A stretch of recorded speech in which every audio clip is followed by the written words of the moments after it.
শ্রদ্ধেয় অজয় দত্তগণ।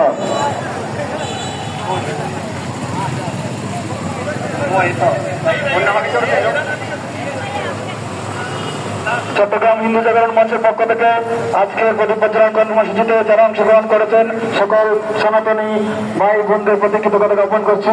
এই মুহূর্তে আজকের চট্টগ্রাম হিন্দু জাগরণ মঞ্চের অন্যতম সমন্বয়ক আজকের অনুষ্ঠানের সমাপনী বক্তব্য প্রদান করবেন। নমস্কার সবাইকে। আজকে আমাদের প্রদীপ প্রজ্বলনে বিশেষ করে আমার শ্রদ্ধেয় মা এবং বোন এবং দিদিরা এসেছেন। আমি আপনাদের চরণে আমার প্রণাম নিবেদন করছি এবং আমার ভাইরা যারা এসেছেন তাদেরকে আমার অন্তঃস্থল থেকে ধন্যবাদ জ্ঞাপন করছি। সমাপনী বক্তব্য রাখার ক্ষেত্রে একটি কথা বলতে চাই, আপনারা যে ঐক্য দেখিয়েছেন চট্টগ্রামে সে ঐক্যটা ধরে রাখার চেষ্টা করবেন। এটি আমার স্বার্থ নয়, এটি আপনার স্বার্থ নয়, এটি হচ্ছে আপনার প্রজন্মের স্বার্থের জন্য, ভবিষ্যতের জন্য আপনারা আজকে এই মাঠে এসেছেন। হয়তো এখানে অনেক বয়স্ক মানুষ আছে, অনেকে হয়তো চলে যাবেন, কিন্তু আপনি রেখে যাচ্ছেন আপনার পরবর্তী প্রজন্মের জন্য আপনি কি করে গেছেন। আপনাকে তখন তারা বলবে আমার মা বাবা কি করে গেছে। আমরা এই দেশে কোনো সংখ্যালঘু নয়, আপনিও মানুষ আমিও মানুষ। রক্ত দেওয়ার সময় কেউ কাউকে ধর্ম দিয়ে বিবেচনা করে না। তাই আমরা মনে করি যে বা যারা আমাদের উপর নির্যাতন করছে আমি তাদেরকে ধিক্কার জানাই।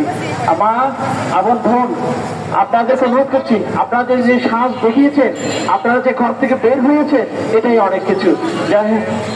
যাই হোক আমি আপনাদের কাছে অনুরোধ করবো যাদের হাতে প্রদীপ আছে আপনারা এটা বন্ধ করে নিচে রেখে দিন। আমরা এটা কুড়িয়ে নিব, কেউ চারিদিক ফেলবেন না, নিচে মাটির নিচে নিপিয়ে মাটির নিচে রেখে দিন।